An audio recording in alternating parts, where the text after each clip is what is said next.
Oh, hi, and here's another Blu-ray review. This is a limited edition box set that came out not so long ago, containing the first two films in Jackie Chan's Police Story series.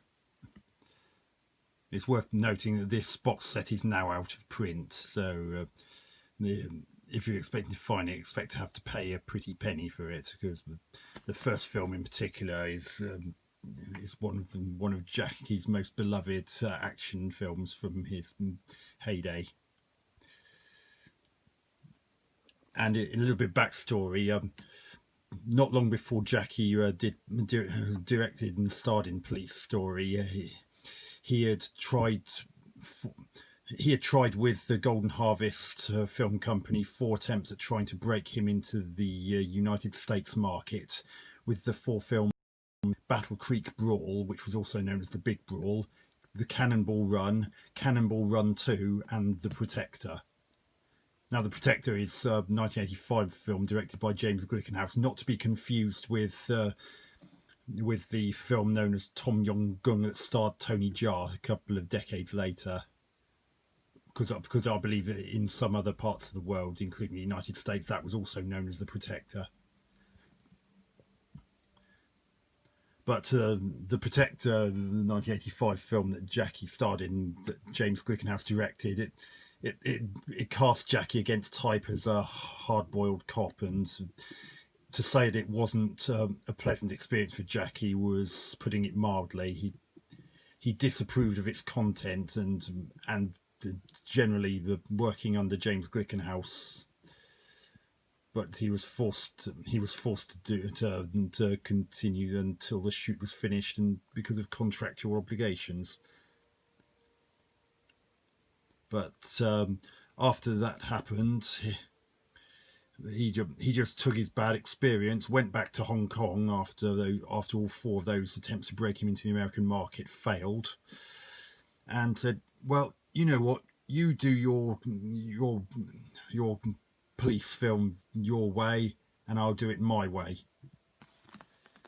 And that's exactly what he did. And when the first Police Story came out in 1985, it smashed box office records and brought the martial arts Hong Kong action kicking and screaming into the 20th century, which it was at the time, obviously, in 1985.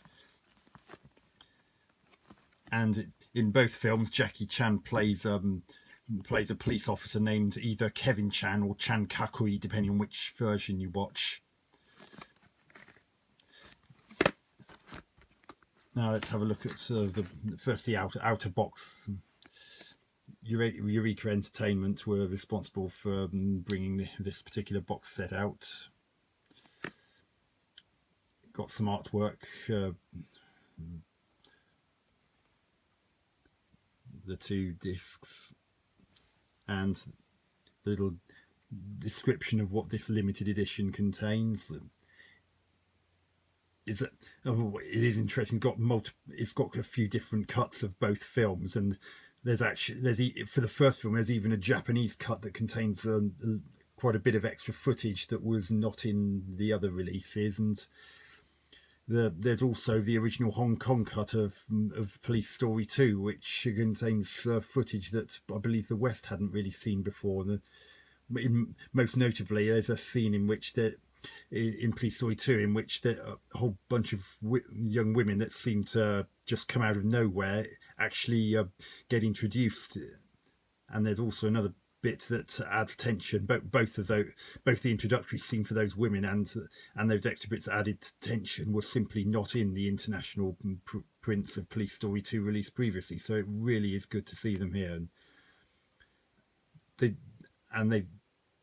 remastering of both films is really good, and they've redone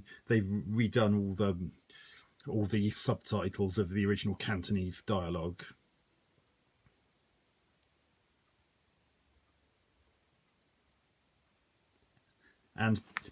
But as we look inside, here's the is the case containing the first police story, and there's the one for the second one. Both of them have the features listed out for each separate disc as well as on the box.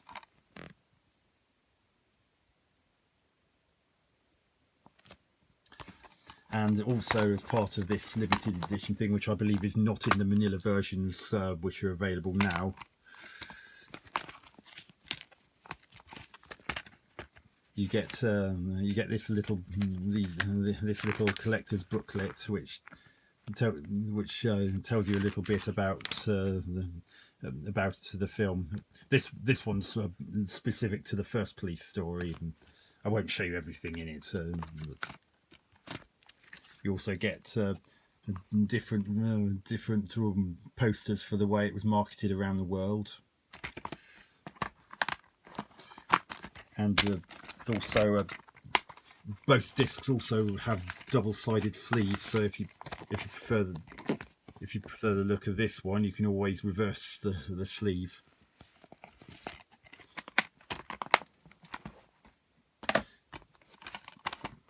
And as I said, Police Story 2 also has one of those booklets in it, as well as again a reversible sleeve.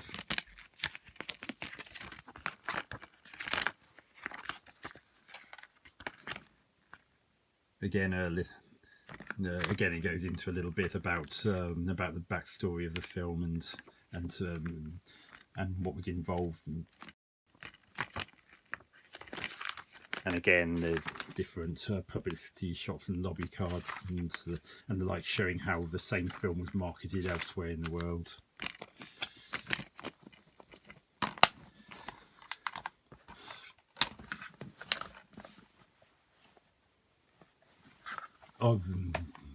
The first film in particular is still a really good film.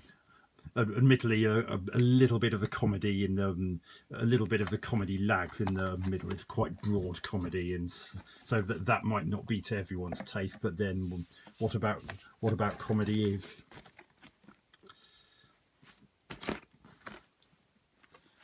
Yeah, I'm really glad I got this.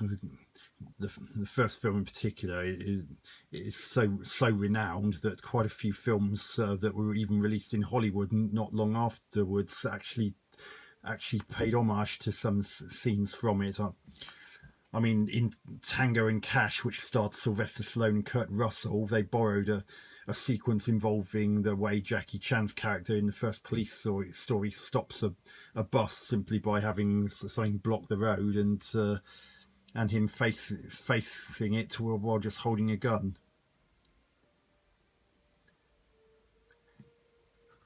And the Brandon Lee starring film Rapid Fire also borrowed a short motorcycle sequence, and even something more recent like the second Bad Boys pretty much lifted the Shantytown, a section of the Shantytown sequence that opens the beginning of Police Story, almost shot for shot, although the version in Bad Boys 2 is admittedly not really done anything like as well. It doesn't have the same intensity, and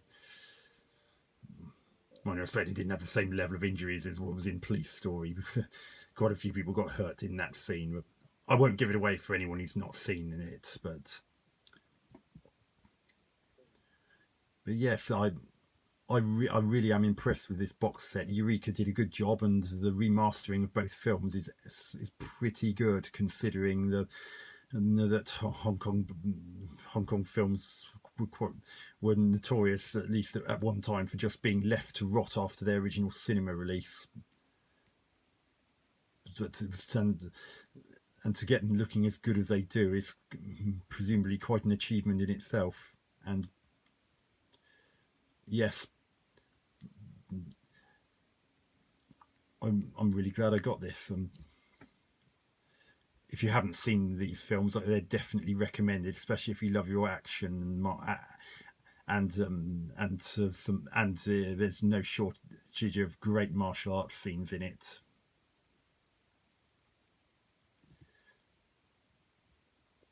Yeah, they're highly recommended.